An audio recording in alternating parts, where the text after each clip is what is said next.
Deviation होगा बच्चों, उसका बॉइलिंग पॉइंट क्या होगा, कम हो जाएगा। क्या हो जाएगा बच्चों, कम हो जाएगा, यानी वो लो बॉइलिंग पॉइंट सोल्यूशन हो जाएगा। यानी कि जो पॉजिटिव डेविएटेड सोल्यूशन है रॉल्स लॉ से, उसका बॉइलिंग पॉइंट कम होगा। अब इसका उल्टा सोच के देखो, जो सॉल्यूशन निगेटिव डेविएटेड है, तो निगेटिव डेविएटेड का क्या मतलब होता है, इसका मतलब सॉल्वेंट सॉल्यूट के बीच फोर्स ऑफ अट्रैक्शन क्या है, ज्यादा मजबूत हो गया है। इसका मतलब उस सब जब उस सॉल्यूशन को हीट करोगे मेरे बच्चों, तो वेपर क्या होगा, कम बनेगा, तो प्रेशर क्या होगा, कम होगा। तो निगेटिव डेविएटेड में ग्राफ नीचे की तरफ भागा था, याद आया। तो इसका मतलब वेपर कम बन रहा है।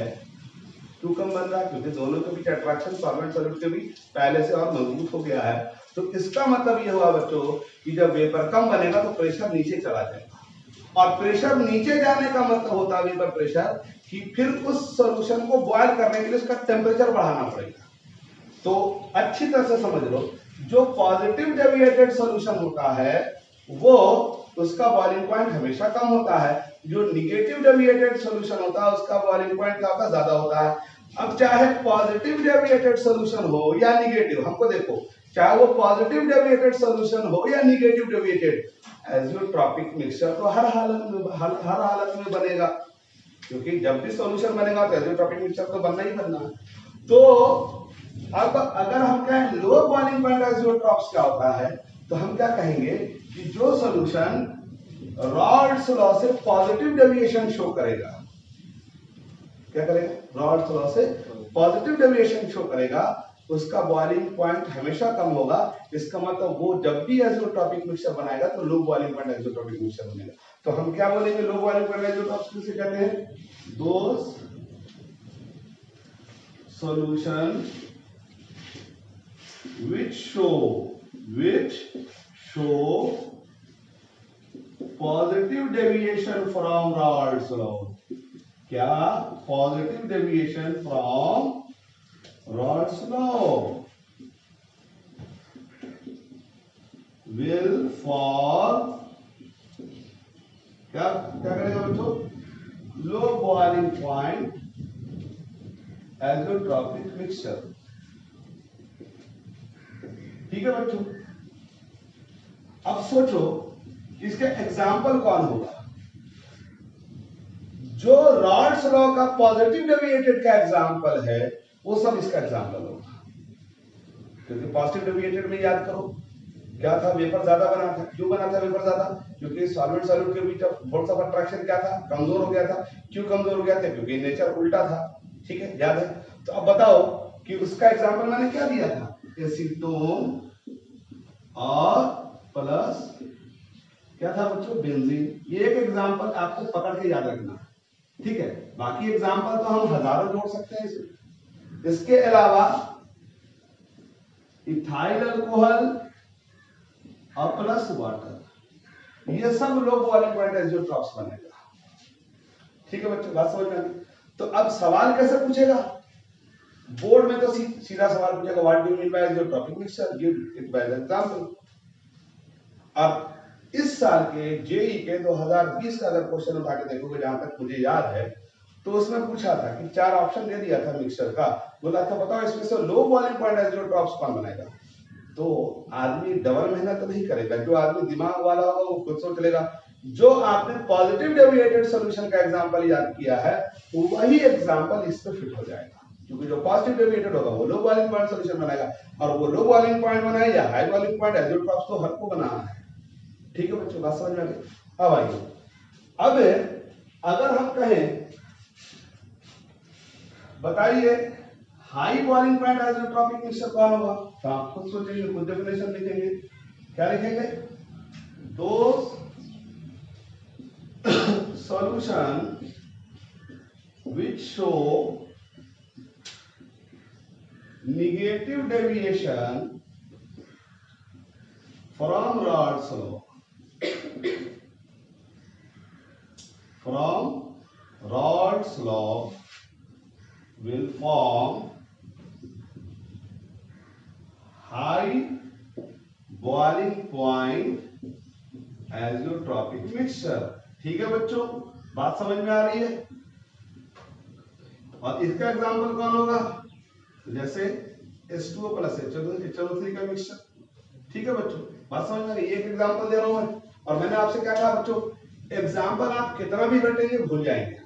मैंने आपको टेक्निक सिखाया था, और वो आपको टेक्निक को ध्यान रखेंगे तो आपको भी एग्जाम्पल आपके फिट हो जाएगा। लेकिन सबसे पहले याद रखिएगा, खास के नीट वाले बच्चे और जेई वाले भी, कि उसमें एनसीईआरटी का एग्जाम्पल जो 4-5 एग्जाम्पल बुक में दिया हुआ है वो आप वहां पे जोड़ लेंगे, क्योंकि मैं इसलिए नहीं लिख रहा हूं क्योंकि इससे टाइम वेस्ट होगा। ठीक है, ये काम आपको करना है, 2-4 लाइन छोड़ के नोट कर लीजिएगा। आप अपने से नोट करेंगे तो थोड़ा आपकी भी किडनी काम करेगा, दिमाग काम करेगा। ठीक है, तो ये बात। इसके अलावा मैंने टेक्निक आपको समझा रखा है बच्चों कि इसको सोचते कैसे है। ठीक है, और इसको जब आप लेक्चर को देखेंगे, सुनेंगे, बार बार सुनेंगे, ठीक है, और बेहतर ये है बच्चों कि साथ साथ जब लेक्चर सुने तो नोट्स बना लिया करें।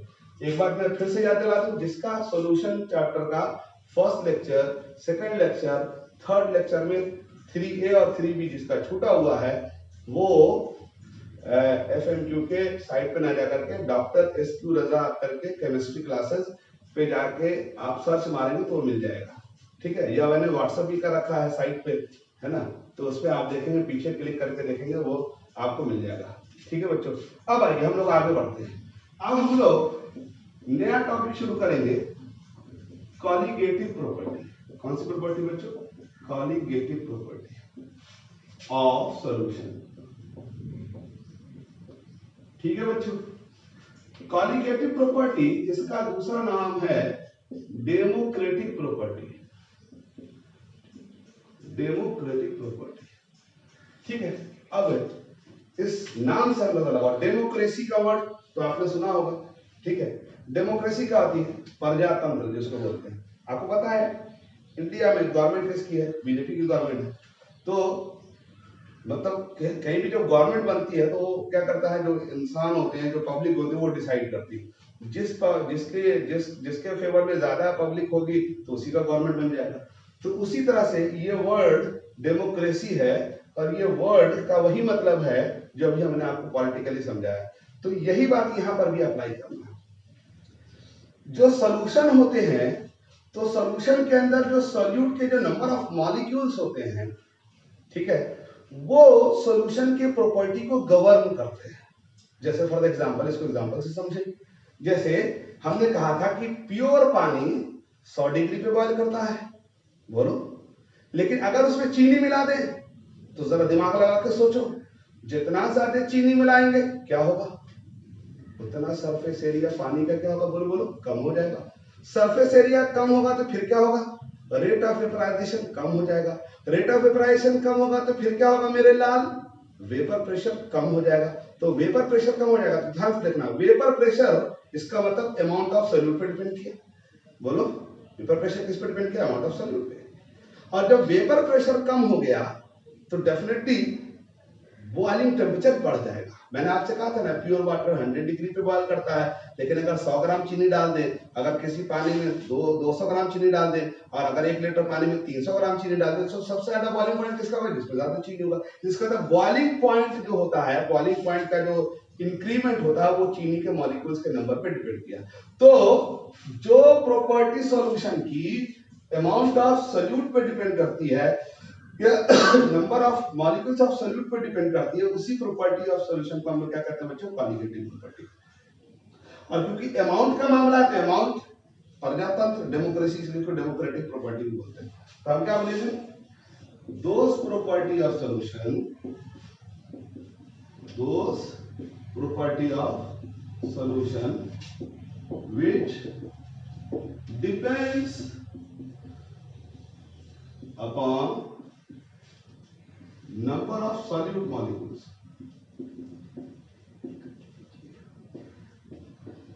अब बताओ, नंबर ऑफ सॉल्यूट मॉलिक्यूल्स को हम लोग कॉन्सेंट्रेशन ऑफ सॉल्यूशन भी कह सकते हैं, क्योंकि वॉल्यूम अगर फिक्स कर दें तो नंबर ऑफ मॉलिक्यूल्स फ्लक्चुएट हो सकता है। तो number of molecules that is concentration of solution is known as colligative property. ठीक है बच्चों, समझ में आ रही बात? क्लियर है? तो कॉलिगेटिव प्रॉपर्टी का डेफिनेशन समझ में आ गया। सॉल्यूशन की वो प्रॉपर्टी जो अमाउंट ऑफ सॉल्यूट पे डिपेंड करती है, यानी कंसंट्रेशन ऑफ सॉल्यूशन पे डिपेंड करती है, उसको क्या कहते हैं मेरे लाल? कॉलिगेटिव प्रॉपर्टी कहते हैं। बात क्लियर हो गई। अब आइए हम देखेंगे type of colligative property. Type of colligative property यानी सॉल्यूशन की कौन कौन सी प्रॉपर्टी है जो कॉलिगेटिव है। ठीक है, अभी मैंने बताया था वेपर प्रेशर क्या होगा मेरे बच्चों? कॉलिगेटिव प्रॉपर्टी होगी। ठीक, तो इसका मतलब पहला कॉलिगेटिव प्रॉपर्टी कौन होगा बच्चों? Relative lowering of vapour pressure. Relative lowering of vapour pressure यानी वेपर प्रेशर में जो कमी आएगी, याद करो relative lowering of vapour pressure क्या था? P nought A minus P A upon P nought A equal to क्या था? एक्सपी था ना। एक्सपी क्या था? मोल फ्रैक्शन ऑफ सॉल्यूट था। तो ये आपका कॉलिगेटिव प्रॉपर्टी। दूसरी कॉलिगेटिव प्रॉपर्टी कौन होगी बच्चों? Elevation in boiling point. Elevation in boiling point. ठीक है, तीसरी कॉलिगेटिव प्रॉपर्टी क्या होगी? Depression in freezing point. Depression in freezing point. और चौथी जो कॉलिगेटिव प्रॉपर्टी होगी वो क्या होगी मेरे बच्चों? Osmotic pressure. क्या होगा मेरे बच्चों? Osmotic pressure. ये चार कॉलिगेटिव प्रॉपर्टी है। ठीक है, समझ में आ रही बात? Relative lowering of vapour pressure, elevation in boiling point, depression in freezing point and osmotic pressure. ठीक है, अब हम लोग इन चार कॉलिगेटिव प्रॉपर्टी में एक एक प्रॉपर्टी को बारी बारी से डिस्कस करेंगे। ठीक है बच्चों, आइए हम लोग सबसे पहले पहला कॉलिगेटिव प्रॉपर्टी को डिस्कस करते हैं। ठीक है बच्चों, तो नंबर 1 में लिखेंगे हम लोग relative lowering of vapour pressure. ठीक है बच्चों, और relative lowering of vapour pressure में हमारे पास एक एक्सप्रेशन था बच्चों, याद होगा? याद करो, इधर देखो, P not A minus P A upon P nought ए। बोलो, फिर से वापस आ गए। बराबर क्या था मेरे बच्चों? एक्स बी था, याद है? यहां पर पी नॉट ए क्या था? याद करो, absolute vapour pressure of water, यानी पानी जब प्योर था उस वक्त का वेपर प्रेशर। पीए क्या था बोलो? जब उसमें चीनी गिर दिया था, मैं चीनी डाल दिया था। बोलो, तो बताओ कौन बड़ा होगा? ये बड़ा होगा, ये बड़ा होगा? डेफिनेटली ये बड़ा होगा, ये छोटा होगा। कितना छोटा होगा? जितना ज्यादा चीनी मिलावेंगे उतना छोटा हो जाएगा, यानी डिफरेंस उतना ज्यादा होगा। तो अब इसी को अगर हम एब्सोल्यूट वेपर प्रेशर से डिवाइड करते हैं, इसी को कहते हैं relative lowering of vapour pressure. और ये किसके बराबर होता है मेरे बच्चों? एक्सबी के बराबर। एक्सबी क्या था बच्चों? Mole fraction of solute. तो बताओ मेरे लाल, मेरे जिगर के छिलकों, अगर इसको हम ऐसे लिख दें तो आप लोग को टेंशन तो नहीं होगी?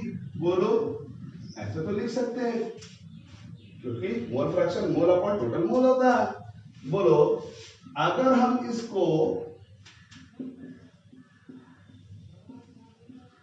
ऐसे लिख दें W B upon M B upon W B upon M B, बोलो W A upon M B लिख दें तो भी कोई दिक्कत नहीं है। बोलो, अगर हम कहें इफ, इधर देखो, if solution is very very very very dilute. अब हमको देखना सॉल्यूशन क्या है बच्चों? वेरी वेरी डाइल्यूट है। तो अब जरा दिमाग लगा के सोचो, अगर सॉल्यूशन वेरी वेरी डाइल्यूट है तो ये टर्म क्या हो जाएगा? नेगलेक्ट हो सकता है कि नहीं हो सकता? बोलो, यानी कि ये यहां पर नेगलेक्ट, सॉरी ये टर्म नेगलेक्ट नहीं होगा, सॉरी बच्चों गलती से बोले मैंने, ये टर्म नेगलेक्ट हो सकता है कि नहीं हो सकता? क्योंकि ये W B upon M B क्या है? मोल ऑफ सॉल्यूट है। तो हमने क्या किया? सॉल्यूशन वेरी वेरी डाइल्यूट कर दिया बच्चों। तो इसका मतलब सॉल्यूट क्या है? बहुत ही कम है एज कंपेयर टू सॉल्वेंट। तो इसका मतलब ये टर्म अपने आप हट जाएगा कि नहीं हट जाएगा? ठीक है, that is W B upon M B is very very less than क्या? W A upon M A, यानी कि W A upon M A बहुत बड़ा है और ये बहुत ही छोटा है। ठीक, अब एक सवाल आप हमसे पूछिए कि सर ये वेरी वेरी डाइल्यूट लेने का मकसद क्या है? तो जब हम वेरी वेरी डाइल्यूट लेंगे तो ये टर्म अपने आप नेग्लेक्ट हो जाएगा, क्योंकि बहुत ही स्मॉल अमाउंट में। जैसे मैंने कहा था 1000 लीटर पानी में अगर एक चीनी का दाना डाल दें तो सोल्यूशन तो बन गया, लेकिन हम क्या कर सकते हैं, उस सोल्यूट के अमाउंट को हम निग्लेक्ट कर सकते हैं, क्योंकि वहां पर जो फोर्स ऑफ अट्रैक्शन होगा वो निग्लिजिबल होगा। तो आप बोलेंगे सर ऐसा क्यों कर रहे हैं सर, नहीं तो दिल तोड़ने वाली बात है, सोल्यूशन में से चीनी को गायब कर दे। तो मैं आपको बता दूं, याद करो मैंने कहा था कि अगर सोल्यूशन वेरी वेरी डाइल्यूट हो मित्रों तो वो सोल्यूशन आइडियल हो जाता है, याद है, क्योंकि मैंने आपको बताया था कि रॉल्स लॉ स्टैंडर्ड कंडीशन में कभी भी फॉलो नहीं होता, लेकिन मैंने आपसे कहा था कि अगर सोल्यूशन वेरी वेरी डाइल्यूट ले लोगे तो सोल्यूशन आइडियल हो जाएगा। अब आप पूछोगे सर ऐसा क्यों कर रहे हैं, तो जब हम सोल्यूशन को आइडियल कंडीशन में लेके आएंगे तो वहां पर जितने भी पैरामीटर होंगे वो क्या हो जाएंगे, आसानी से कैलकुलेट हो सकते हैं। ठीक, इसका मतलब हम इस टर्म को क्या करेंगे, नेग्लेक्ट कर देंगे, तो हमारा क्या होगा, P nought A minus P A upon P nought A, इसका क्या आ जाएगा बच्चों, W B upon M B into M A upon W A हो जाएगा। बोलो हाँ, ये फॉर्मूला आ गया कि नहीं आ गया बच्चों, बोलो। और अगर हम इस फॉर्मूला में देखेंगे तो हम इस फॉर्मूला में एम बी निकाल सकते हैं। ध्यान से देखो क्या निकाल रहे हैं, एम बी का था, याद करो, molecular weight of unknown solute, unknown solute. आप बोलेंगे सर ये अननोन क्यों बोला आपने, तो मैं बताता हूं। अननोन इसलिए बोला, अननोन इसलिए बोला मेरे बच्चों, क्योंकि अगर आपसे कह दें कि हमने पानी में 100 ग्राम चीनी डाला, या कहे कि कोई भी सॉल्यूट डाला, हमको नहीं मालूम उसका, इसका मोलर मास हमको नहीं मालूम, मॉलिक्यूलर वेट हमको नहीं मालूम, और बोले कि वो जो अननोन सॉल्यूट है उसका डब्ल्यू भी दे दे, यानी वेट ऑफ सॉल्यूट भी दे दे। वेट ऑफ क्या दे दे मेरे बच्चों, सॉल्यूट, यानी सॉल्यूट का वजन भी दे दे। और वो सॉल्यूट का पता ही नहीं है, मॉलिक्यूलर वेट दिया हुआ उसका पता करने को कह रहा है, ये क्वेश्चन हो गया, यानी एमपी निकालना है। और बोले वेट ऑफ सॉल्यूट दिया हुआ है, और साथ में एमए क्या है बच्चों, बोलो, मोलर मास ऑफ सॉल्वेंट है, बोलो हाँ या ना। अगर पानी लेंगे तो मोलर मास तो हमको मालूम है 18 हो जाएगा। और बोलो डब्ल्यू क्या है मेरे बच्चों, वेट ऑफ सॉल्वेंट है। अब बताओ पी नॉट क्या है मेरे लाल, absolute vapour pressure. Absolute vapour pressure का मतलब vapour pressure of pure water. PA क्या है मेरे बच्चों, वेपर प्रेशर ऑफ सॉल्यूशन है।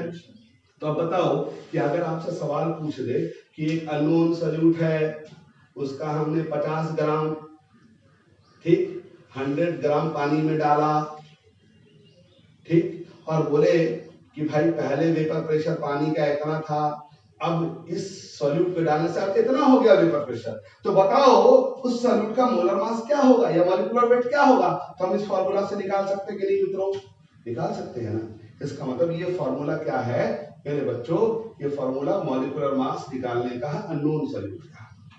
ठीक है, बात समझ में आ गई। तो इसका मतलब ये फार्मूला आपके लिए 1 करोड़ का है, आपके स्कूल में इस पे सवाल आता है सीधा सीधा। ठीक है बच्चों, बात समझ में आ रही है। अब आइए, हमने जो कॉलिगेटिव प्रॉपर्टी पढ़ी, इसमें से सबसे पहली कॉलिगेटिव प्रॉपर्टी क्या पढ़ी बच्चों, रिलेटिव लहरिंग ऑफ वेपर प्रेशर। और मैं देखता हूं कि अगर मेरे पास कोई सवाल हो, क्योंकि मैंने आपको बताया था कि मेरे पास कोई बुक वगैरह नहीं है, ठीक है, और मैं वैसे रैंडम सवाल नहीं देना चाह रहा हूं, क्योंकि फिर कैलकुलेशन में कई जगह पे मामला क्या होगा, मिस्टेक होने लग जाएगा। ठीक है, तो इसलिए मैं चाहता हूं कि एक आध सवाल जो है अगर हो तो लिख लेंगे। ठीक है बच्चों, अब एक सवाल हम आपके सामने लिख रहे हैं।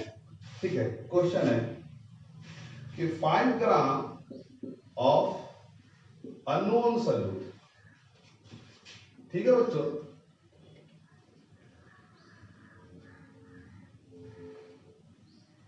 is present in 90 gram of water. ठीक है बच्चों, if the vapor pressure of pure water and solution are 3000 and 2985, ठीक है,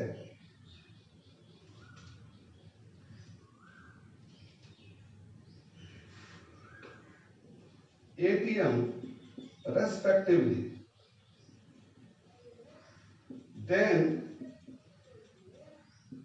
calculate the molar mass of solute। ठीक है बच्चों, ये सवाल है। अब जरा ध्यान से देखो, जब भी आपको सवाल दिया जाएगा मेरे बच्चों, तो सबसे पहले आपको क्या करना है कि सवाल को पढ़ के सवाल में से डाटा निकालना है। ये नहीं कि आप सवाल बनाना शुरू कर दिए, क्योंकि ज्यादातर बच्चे क्या करते हैं कि पहले दिमाग पहले ही लगाना शुरू करते हैं। तो पहले तो आपको डाटा निकाल के देखना होगा कि कौन सा फॉर्मूला लगेगा, क्योंकि हम जैसे जैसे आगे बढ़ेंगे तो आगे फॉर्मूला आता जाएगा। तो यहाँ पर देखो 5 ग्राम ऑफ अननोन सोल्यूट है, इसका मतलब W भी दे दिया, 5 ग्राम यानी वेट ऑफ सोल्यूट दे दिया। बोलो, और क्या कह रहा है, इसका मोलर मास निकालने को कह रहा है, जो पता करना है आपने। बोलो, और वेट ऑफ सॉल्वेंट कितना दे दिया मेरे बच्चों, 90 ग्राम। बोलो हाँ या ना। और वाटर का प्योर वेपर प्रेशर यानी पी नॉट है कितना बच्चों, 3000। अब ये कौन सी यूनिट में दिया हुआ, उसमें लिखा हुआ भी नहीं था, इसलिए मान लेते हैं 3000 ATM ही है। और पीए कितना है, 2985। देखो वेपर प्रेशर पहले से कम हो गया। अब कह रहा है मोलर मास निकालो, तो हमारे पास फॉर्मूला क्या था, याद करो, P nought A minus P A upon P nought A, but क्या था, W B upon M B into M A upon W A. देखो बच्चों, सब कुछ तो दिया हुआ है, सिर्फ आपको एम बी निकालना है, एम बी निकल जाएगा यहाँ से। ठीक है बच्चों, इस सवाल को आप लोग खुद से सॉल्व कर लेंगे। ठीक है बच्चों, और इसको सॉल्व करने के बाद इसका आंसर जो है मैं बता देता हूँ, 199 है। कहते हैं सर बच्चों 199 है, इसको आप लोग खुद से सॉल्व करके देख लेंगे। ठीक है, बात क्लियर हो गई। तो आपको इस पर बेस सवाल समझ में आ गया।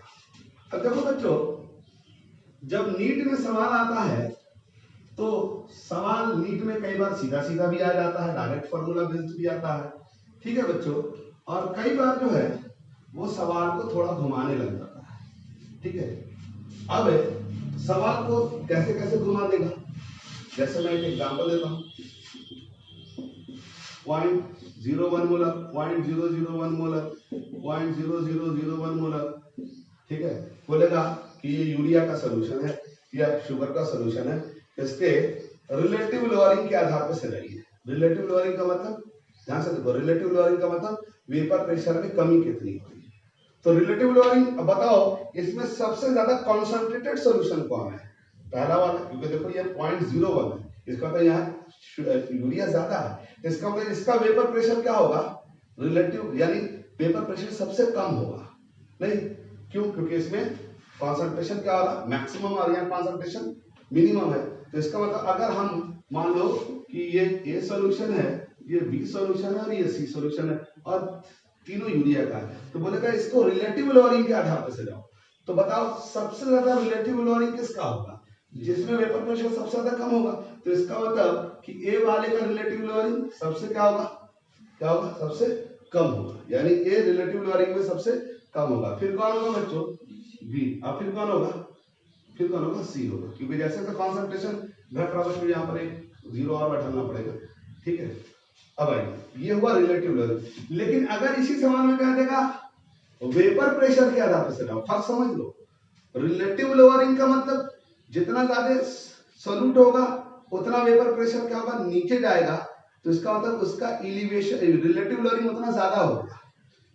नहीं, अगर कहेगा वेपर, ये रिलेटिव लोअरिंग के आधार पर सजाया है, रिलेटिव लोअरिंग, बात को समझ लो, relative lowering of vapour pressure है। लेकिन अगर कहेगा वेपर प्रेशर के आधार पर सजाओ, तो बताओ सबसे कम वेपर प्रेशर किसका होगा सॉल्यूशन में, सबसे कम वेपर प्रेशर इसका होगा।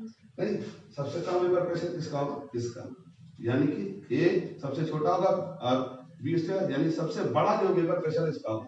लेकिन रिलेटिव लोअरिंग में मेरे बच्चों ए का सबसे ज्यादा रिलेटिव लोअरिंग होगा। क्यों, क्योंकि आप जानते हो P nought A minus P A upon P nought ए है। तो बताओ कि ये तो फिक्स है, तो ये जो है वेपर प्रेशर वो अमाउंट ऑफ सॉल्यूट पे डिपेंड कर रहा है। तो इसका कॉन्सेंट्रेशन ज्यादा है, इसका मतलब 0.01 मोल है, इसका मतलब कि इसका कॉन्सेंट्रेशन ज्यादा है, तो इसका मतलब इसका डिफरेंस इसमें ज्यादा होगा। तो रिलेटिव लोअरिंग ए का होगा, फिर बी का, फिर सी का। ठीक है बच्चों, तो ये उल्टा लिख देना, ठीक है जी। और अगर वेपर प्रेशर के आधार पे कहेगा तो सबसे कम वेपर प्रेशर इसका हो और सबसे ज्यादा वेपर प्रेशर इसका हो, क्योंकि यहाँ पर कॉन्सेंट्रेशन कम है तो वेपर ज्यादा बनेगा। ये नीट में इस तरह का क्वेश्चन आता है। जेई में जब क्वेश्चन आता है तो वो भी इसी तरह का क्वेश्चन पूछता है, ठीक है बच्चों। और मैं आपको बता दूं कि अगर आप क्वेश्चन देखना चाहते हो बच्चों, तो मैंने आपसे कहा कि आप जेई का क्वेश्चन और नीट का क्वेश्चन बैंक सामने रखो तो आपको समझ में आएगा, ठीक है। अब आइए दूसरी कॉलिगेटिव प्रॉपर्टी है, जल्दी से हम लोग देखेंगे। मैं इसको करा करके फिर छोड़ दूंगा, एलिवेशन इन वॉल्यूम पॉइंट, क्योंकि मैं इसलिए ज्यादा नहीं करा रहा हूं क्योंकि आप जो है इस पे सवाल बना लेंगे, क्योंकि मैं लेक्चर देता जाऊं और आप लेक्चर को है ना जमा करके है बहुत सुंदर सा फाइल बना लो, उससे कोई फर्क नहीं पड़ेगा। जितना आप बनाओगे उतना कॉन्फिडेंस रहेगा। अब आइए एलिवेशन इन बॉइलिंग पॉइंट, नाम से अंदाजा लग रहा है एलिवेशन का क्या मतलब होता है। एलिवेशन का मतलब होता है बढ़ जाना। अब याद करो प्योर पानी कितने डिग्री पे बॉयल करता था मेरे बच्चे, 100 डिग्री पे, लेकिन पानी में हमने क्या गिरा दिया, 100 ग्राम चीनी मिला दिया। अब तीसरा सोल्यूशन ले लिया, उसे पानी में 200 ग्राम चीनी मिला दिया। अब जरा सोचो कि सबसे ज्यादा वेपर प्रेशर किसका होगा, जिसमें चीनी नहीं होगा, और जिसका वेपर प्रेशर ज्यादा होगा उसका बॉइलिंग टेम्परेचर क्या होगा, कम। ठीक, इसका मतलब प्योर वाटर का बॉइलिंग पॉइंट हमेशा क्या होगा, कम होगा, और चीनी वाले पॉइंट का बॉइलिंग पॉइंट ज्यादा होगा। क्यों, क्योंकि जितना ज्यादा चीनी मिलाया है सोचो उतना सरफेस एरिया घटा। अब बोलो सर एक ही बात को बार बार बोल रहे हैं, तो क्योंकि खोपड़ी में तुम लोग गोबर लोग 10 बार बोलूंगा तो 11वें बार में थोड़ा सा माइंड में फिट होगा। और याद रखो एक ही चीज को 20 बार पढ़ोगे तो कॉन्फिडेंस आता है। अब मैं इसको एक ग्राफ से समझा सकता हूं। इस ग्राफ को देखो ध्यान से, ये जो ग्राफ है बच्चों, ये graph vapour pressure versus temperature के बीच ग्राफ है। ये टी नॉट भी है और ये टी भी है, और ये 1 atm प्रेशर है, और ये प्योर सॉल्वेंट है। क्या बच्चों, प्योर सॉल्वेंट, अगर हम पानी मान लेते हैं इसको। और ये क्या बच्चों, सॉल्यूशन है ना बच्चों, क्या ये सॉल्यूशन। अब ये बताओ कि कोई भी लिक्विड बॉयल कब करता है, हमको देखो कोई लिक्विड बॉयल कब करता है, जब उस लिक्विड का या उस सॉल्यूशन का जो वेपर बने वो उसका जो प्रेशर हो वो क्या हो, 1 atm। इन्वायरमेंट का प्रेशर कितना होता है, 1 atm, उससे ज्यादा हो जाए। तो अब दिमाग लगाओ, आप प्योर वाटर ले रहे हैं, जैसे पानी ले रहे हैं, तो जैसे जैसे टेम्परेचर बढ़ाओगे देखो पानी का वेपर प्रेशर बढ़ रहा बढ़ रहा बढ़ रहा बढ़ रहा, जैसे ही बढ़ा और वो जैसे ही 1 atm के बराबर आया वैसे इसका टेम्परेचर बॉइलिंग टेम्परेचर हो गया। बात क्लियर है। अब हमने इसमें चीनी मिला दिया, अब जब चीनी मिलाया तो देखो अब इसको गर्म करो तो बॉइलिंग क्या होगा, वेपर प्रेशर बढ़ रहा बढ़ रहा बढ़ रहा बढ़ रहा।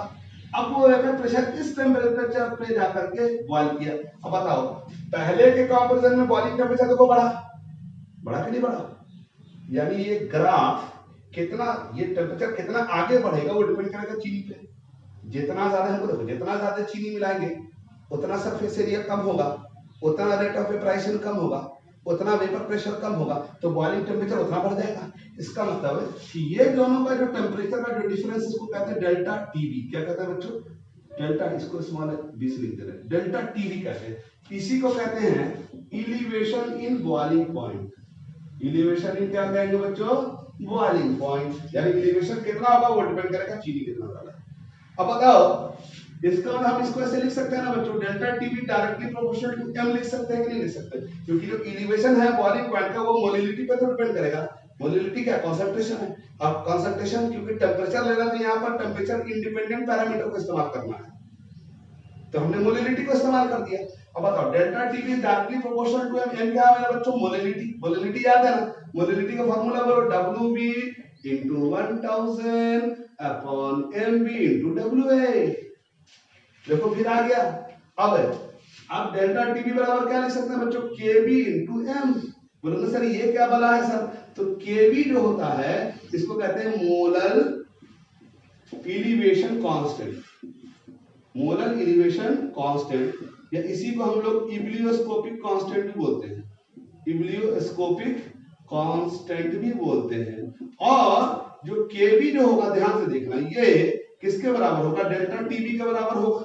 बोलो कब कब, जब व्हेन m क्या होगा मेरे बच्चों, m कितना ले ले, m1 ले ले, तो जब m1 लेंगे तो डेल्टा ये kb डेल्टा tb के बराबर हो जाएगा, नहीं हो जाएगा। तो आप बोलेगा एक नंबर का सवाल पूछेगा, बोलेगा मोलर एलिवेशन कांस्टेंट क्या होता है, ठीक है। तो मोलर एलिवेशन कांस्टेंट को कैसे डिफाइन करेंगे, बोलो मोलर एलिवेशन कांस्टेंट बोलो is defined as elevation in boiling point when m is 1, यानी अगर मोलरिटी 1 ले लें तो molar elevation constant elevation in boiling temperature के बराबर होगा, ठीक है बच्चों।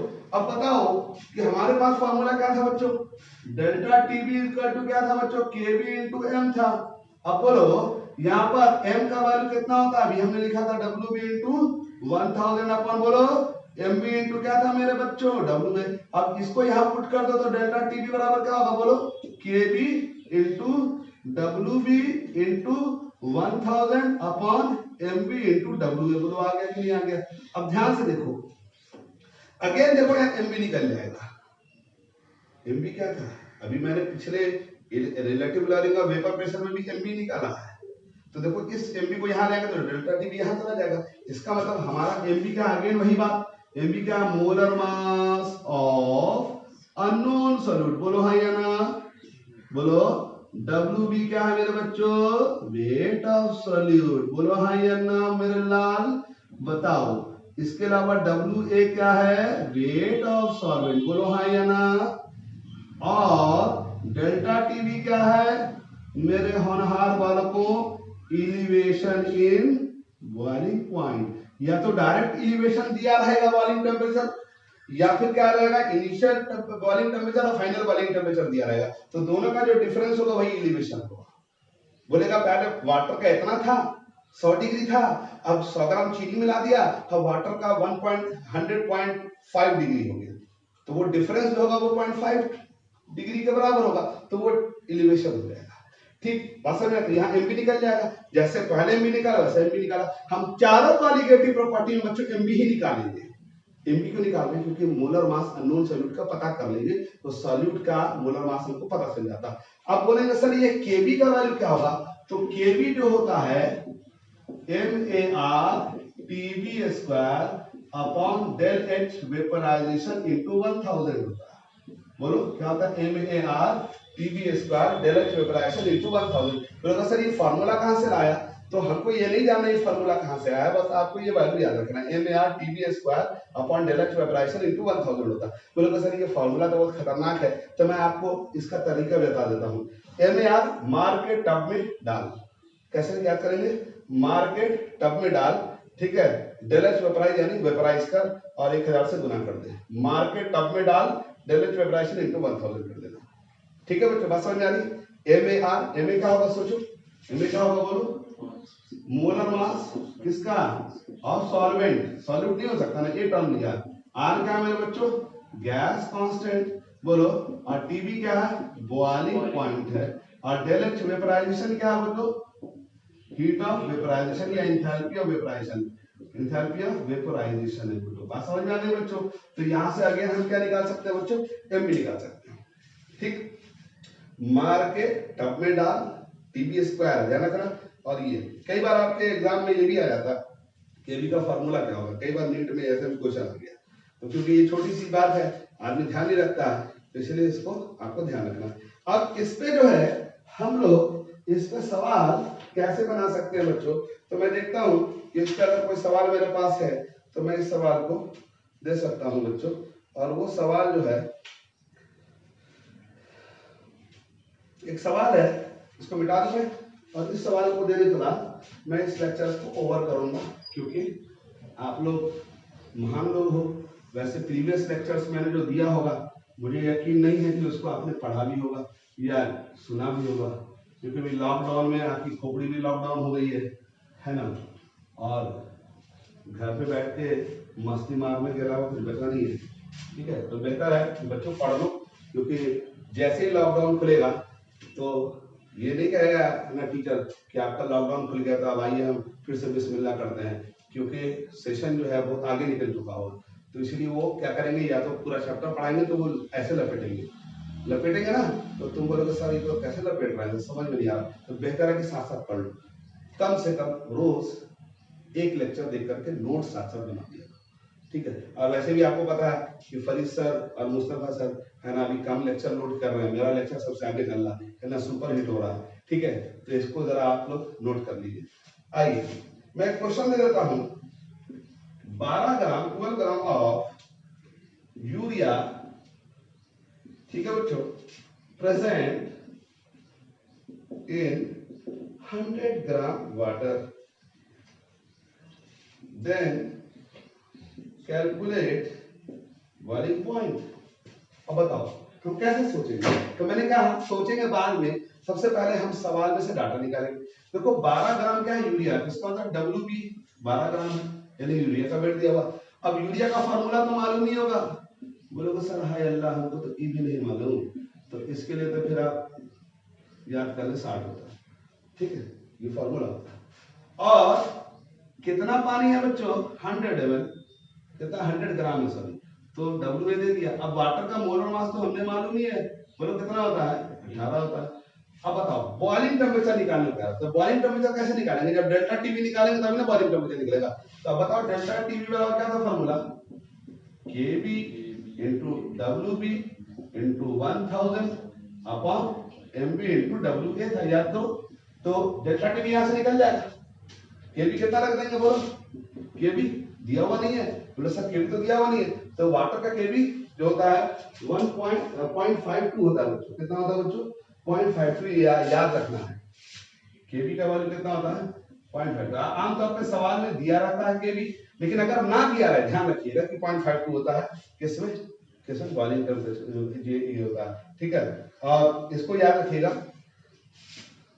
और बताइए तो केबी कितना होगा 0.52 बोलो, और WB कितना होता है बच्चों, WB कितना दिया हुआ 12 इंटू 1000, मोलर मास कितना है 60, W कितना दिया हुआ है 100, तो यहाँ डेल्टा टीवी निकल जाएगा बोलो। और जब डेल्टा टीवी जो निकलेगा वो निकलेगा कितना बच्चों, वो निकलेगा 101.4, ये डेल्टा टीवी है। तो अब टीवी कैसे निकालेंगे, तो आपको पता है वाटर का प्योर वाटर का बॉइलिंग टेम्परेचर तो 100 डिग्री होता है, तो 100 में से घटा देंगे, यानी T0 B में से घटा देंगे, तो कितना हो जाएगा, ये जो बॉइलिंग टेम्परेचर होगा वो क्या कह रहा है 12 gram water calculate boiling point, ठीक है। तो ये किसका बॉइलिंग पॉइंट कह रहा है, ये कह रहा है आपको सॉल्यूशन का, तो ये तो एलिवेशन हो गया, नहीं ये बॉइलिंग पॉइंट ऑफ सॉल्यूशन हो गया, ठीक है। अगर एलिवेशन बोलेगा तो क्या निकालेंगे, ये सॉरी ये डेल्टा टी एलिवेशन हो गया, नहीं रुक जाओ, ये आ गया 1.04, सॉरी 1.04 आया बच्चों, गलत लिखा था मैंने, ठीक कर देता। तो अब बॉइलिंग टेम्परेचर कितना हो जाएगा, तो ये एलिवेशन है तो 100 भी इसमें जोड़ दो, ठीक है। तो 100 यानी 104 क्या होगा, इसका बॉइलिंग टेम्परेचर हो जाएगा। ये जो निकला वो एलिवेशन निकला, कितना बढ़ा है, तब 100 में से तो आगे बढ़ा होगा ना, तो 1.0 देंगे, ठीक है बच्चों, बात समझ में आ गई, क्लियर। तो आप आज मैं उम्मीद करता हूं कि आप लोग ये क्लास को रिवाइज करके सवाल बना लेंगे, ठीक है, और JEE का क्वेश्चन बैंक देख लेंगे।